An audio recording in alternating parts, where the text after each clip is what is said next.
When I was a kid, I watched my best friend die. There was a stream in the middle of the woods behind my house. It marked my parents' property line. Then, on the other side of the stream was an old treehouse.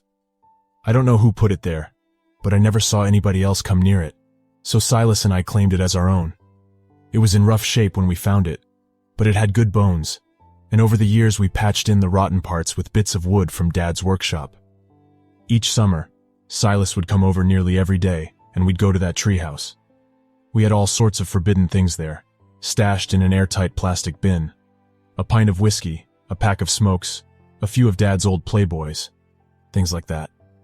We'd work on repairing the treehouse, taking breaks now and then to look through the artifacts from the strange alien world of adults and make up stories. One year when we were 12, we got a late start. I went on a 2-week vacation with my family right after school was over, and by the time I got back, spring was in full bloom. By the time we finally got to work, the path back to the treehouse was overgrown, and we had to spend a couple of days clearing it with old, dull Army-Navy store machetes. When we did make it back, we saw that there were a few new spots of rot, but otherwise, she looked in good shape.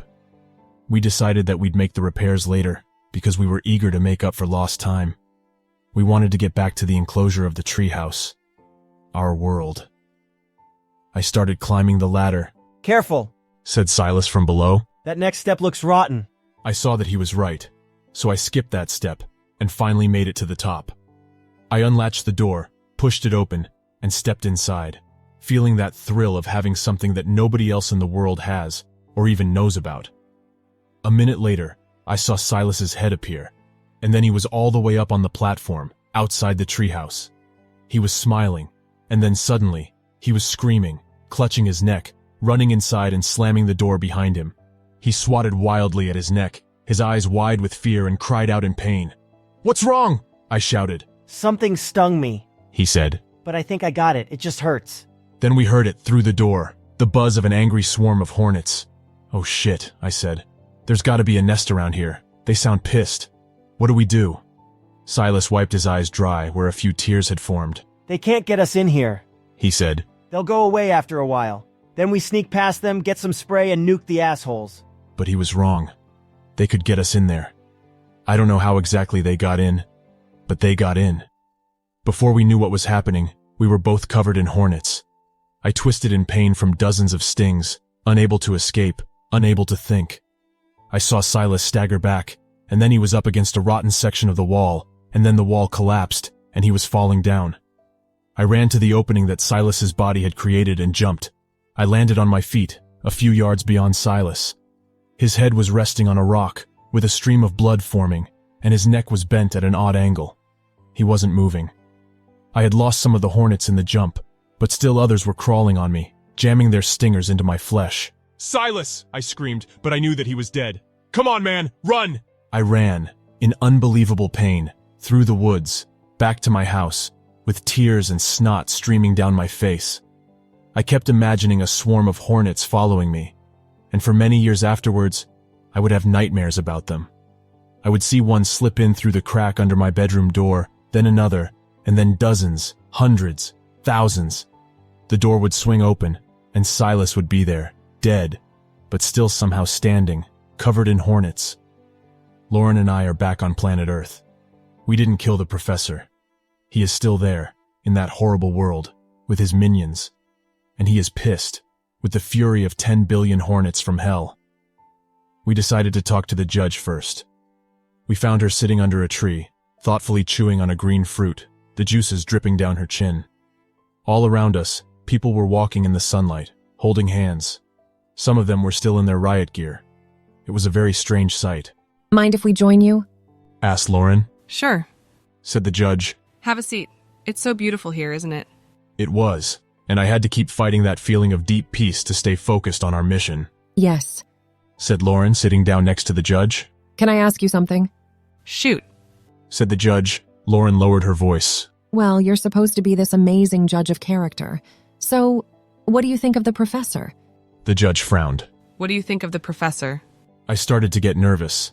On the way over there, we could hear little flashes of conversation from the people walking around the fields. Much of it was Professor this and Professor that. all about how great he was. Like they were brainwashed, or under some kind of spell. It seemed dangerous to share our plan with other people. At the same time, I knew we couldn't do it alone. Lauren, I said, maybe we shouldn't, It's all right. said Lauren. Then she turned back to the judge. What do I think of the professor? I think that at a minimum, he's not telling us the whole truth, and he's probably lying about everything. I don't trust him, at all. I held my breath as the judge looked around silently for a moment. Then she spoke. Thank God. I thought I was the only one. My name's Darcy, by the way, and I run a bookstore in Michigan. Or I did anyway. The only thing I've ever judged is a pie contest, so I can tell you I don't know where all this judge stuff is coming from. And another thing I can tell you is that professor guy is a creep. No, he's a monster, killing all those people. Even if what he says is true, there was no need for that elaborate massacre. The guy is sadistic, I know that much. I let out my breath in relief. Then you're with us? I asked. With you? We're going to stop him. We're going to stop the professor and then get out of this place. Darcy laughed. And what's the plan? The three of us roll in that death hut of his and ask him nicely to stop and let us go? Well, I admitted, we don't have much of a plan right now. We're going to talk to the engineer next. I'd like to get one of the guards on our side, but I think their brains are too fried. I think maybe they got a special treatment from the professor that we didn't get. But what matters is that you're with us, Said Lauren. that you understand what has to be done. Darcy nodded. Good. Said Lauren, standing up. She pointed across the field to our hut. We'll gather as many as we can and meet at that hut at midnight. You'll be there? Darcy nodded again. Then she reached down, picked a fruit off the ground and tossed it to Lauren. Here. She said. Tastes like shit, but I think it's what they make those drinks from. It'll give you energy, keep you alert. You'll need that. Thanks, I said, and we headed off to find the engineer. We tried several huts before finding him. He swung the curtain open, and there he was, standing completely naked with a huge grin on his face. Hey, He said. the gatherer and the gardener. Come in. You guys want to do a four-way? I got one of those guard chicks in the bathroom taking a shower. I bet she'll be good to go once she comes out. We've already been at it 3 times. This place fucking rules. Lauren, I said. It's okay. She said to me before addressing the engineer. We need your help. Sure, what do you need? What do you think about the professor? The professor? Shit, that guy's cool. Look, in that other place, the New World or whatever, I was a mechanic, a car mechanic. Wasn't a bad life as far as lives go over there. But listen, I haven't been laid in about a year. Now the pussy is throwing itself at me over here. I'm some kind of big shot, I guess. You guys too. Everybody's talking about how great we all are. Doesn't it bother you? Asked Lauren. All those people that died? All those people we're supposed to kill? The engineer shrugged. Sucks to be them. Some guys get all the luck. Looks like this time we're those guys. Lauren, I said, we should go. Before she could respond, the curtain to the bathroom slid open, and there was a naked woman, dripping wet, standing there. I recognized her. Amelia, now guard 802. She was the one we'd talked to before going in to see the professor. Whatever you're thinking of doing, Said Amelia. don't. Huh? Said the engineer. So you're not into a four-way? I thought for sure you would be. They're planning something. Said Amelia. They're plotting against the professor. Then she turned to Lauren. This is your only warning. We need your help. Said Lauren. Whatever he did to you, somewhere deep down, you have to know that it isn't right. Any of it. You're not a killer, Amelia, but that's what he would have you do. My name is 802. Said Amelia. You had better leave now. And if I so much as catch another whiff of this, you'll be dead. I don't care how important you are. No one is more important than the professor. Think it over. Said Lauren. Search your heart. And if you do that and find what I know is there, we'll be meeting at... Lauren, I said, for fuck's sake, stop. We'll be meeting at our hut near the fish pond at midnight. Let's go now, I said. So, no four-way then? Asked the engineer. A bit after midnight, Lauren and I sat alone in our hut, with Hanky and Hattie sleeping on the bed. Nobody had showed. Maybe the professor is telling the truth, I said half-heartedly. Maybe this really is for the best. Maybe not for everybody, but for enough people that it's justified. We sat in silence for a minute, then Lauren spoke up, seeming so sad and tired. We'll have to do it ourselves. I frowned. How are we going to do that, baby? How are we going to take on the professor and his pet monster and all the guards who are now no doubt watching us like hawks after your little chat back there with Amelia? Sorry. 802? How? I'll tell you what I'd do. Said a voice from the doorway. I looked up in shock to see the engineer. I'd blow up that machine thingy that he's got everything hooked up to. Seems like the engine of this whole operation. Name's Jeff, by the way. You came! Said Lauren, standing up and giving him a hug. Thankfully, he was wearing some clothes now. And then we put several bullets in his brain. Said a voice from behind Jeff. It was Amelia, and she was in fact holding several guns. And you! Said Lauren. You searched your heart. Sort of. Said Amelia. Jeff and I were getting some outdoor exercise when we saw it. Those plants. They're not really plants. Or they are. But then they turn into something else. They turn into those monsters. The headless ones with the snake bodies and the black bone arms and legs. That's what the professor is up to. I don't know why, but he's raising an army of those things, and it can't be for anything good. Pretty fucked up shit. Said Jeff. Gave me the heebie-jeebies. I couldn't even come after I saw it happen. Just sort of dead in the water at that point. The curtain to the hut slid open one more time. Sorry I'm late. Said Darcy. What's the plan? The room fell silent, except for the snores coming from Hattie, as we thought it over. We do it tomorrow, I said, when Lauren and Darcy are supposed to go through the wormhole. We wait until after the wormhole opens, so we have a way out if it goes sideways. First, we get the professor, shoot him in the head.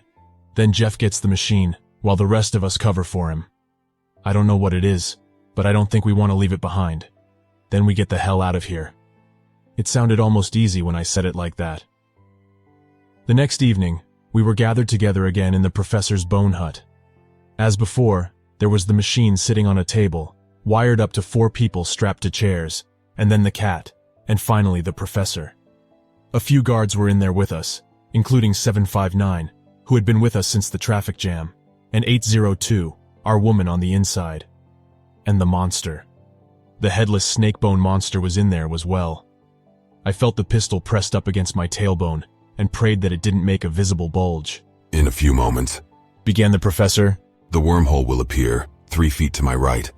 To clarify, and because I believe in full transparency, I am able to predict where the wormhole will open in this world with 100% accuracy, far in advance.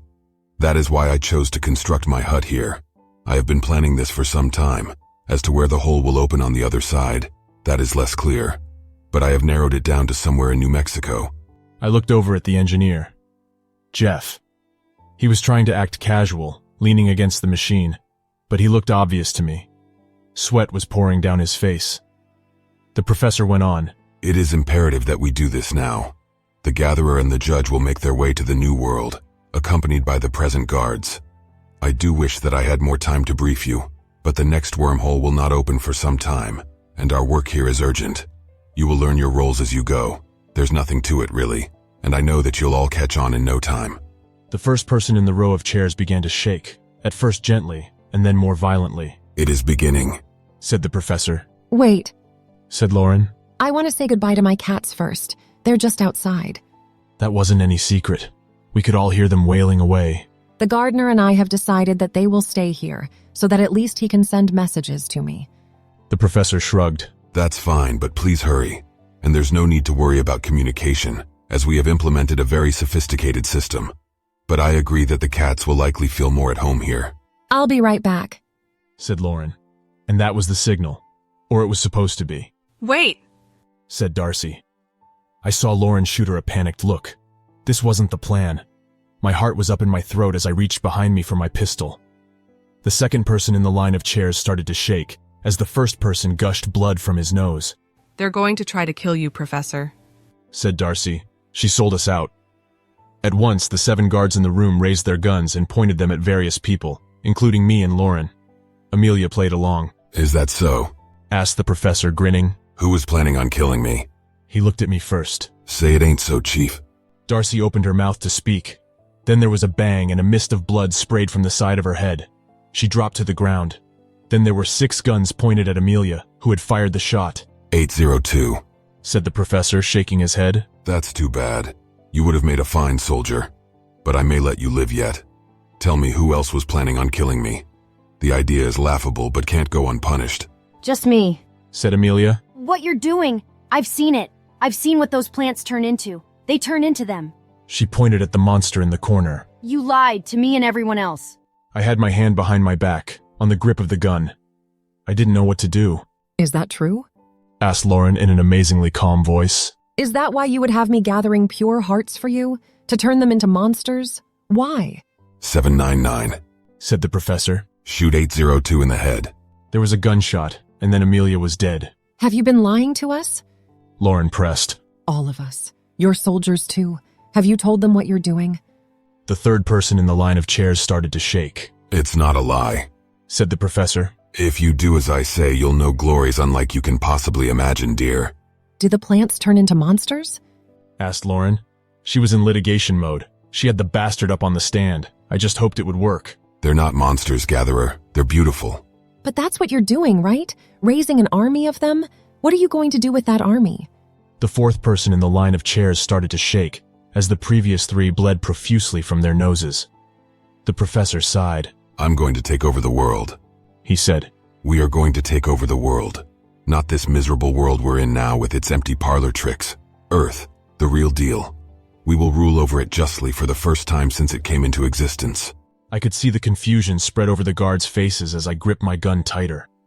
Off a few feet to the professor's right, I saw a pinhole of pure blackness appear in the air. The wormhole was opening. Is that true, boss? Asked 759. That's what the game was this whole time? Raise an army of these things to bring over to the other side? Yes, Said the professor. but everything I've told you is true. Once we conquer it, Earth will become a paradise. The monster in the corner of the hut took a step forward out of the shadows. For the first time, I saw the head clearly. It was the head of Silas, my childhood friend who had broken his neck when he fell from the treehouse. When I saw its face, I felt a terror unlike I had ever known. Please, Said the monster, walking towards me. we can be together again. Forever. We can all be together forever. We don't have to die. We can live again and again and again. I pulled the gun out without thinking, cocked it, and fired it straight into where I guessed the thing's chest would be. The bullet hit. The monster let out a terrible shriek and shriveled up on the ground. That shot set off a blur of events. The guards began shooting, some at each other, others at the professor, some at me. I felt a sharp and incredible pain in my shoulder, like 10,000 hornets stinging me at once, and I knew that I'd been shot. On impact, I dropped my gun and fell to my knees. The wormhole was getting bigger. Some of the guards were falling down, dead. The professor was shaking as bullet after bullet hit him, but he wasn't dropping. Lauren was rushing towards me and shouting something. Jeff, She was saying. do it now!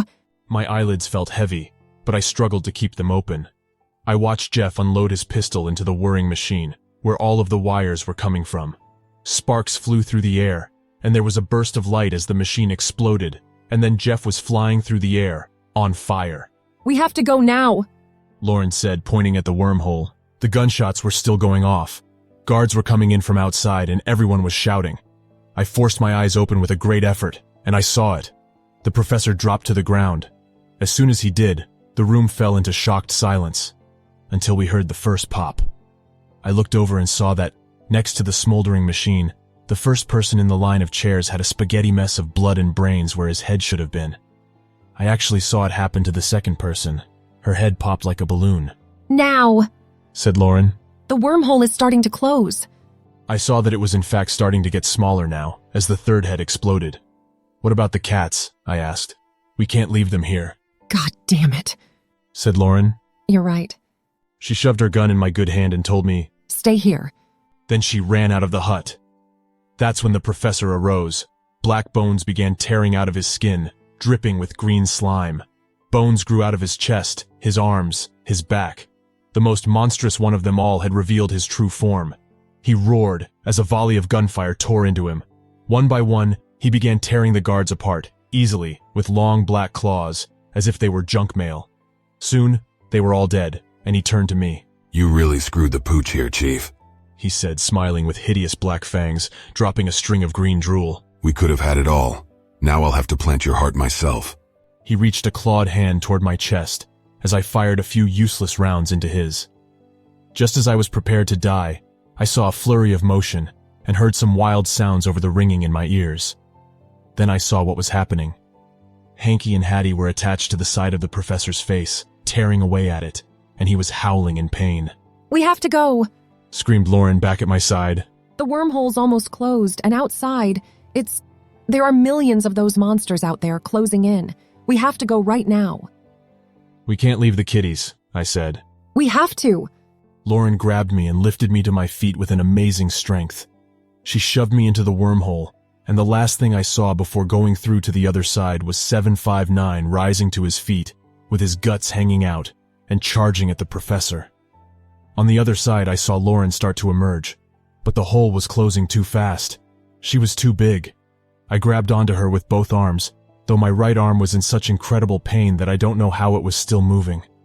I pulled with all of my strength, and inch by inch, she came through, all the way. I looked up at the rapidly closing hole and started crying. Hanky and Hattie were gone. I'm at a hospital somewhere in New Mexico right now, recovering from my gunshot wound. Lauren is at a nearby hotel. I'm so grateful that we both made it out, but I can't stop thinking about those who didn't, and my nightmares have taken a different shape. I'm back in my childhood room, and there, like before, is a hornet coming in under the door. Then thousands of them. The door swings open, but this time, it's Silas as the snake-bone monster, and behind him is an army of them. Millions upon millions. I feel something behind me, and whip my head around.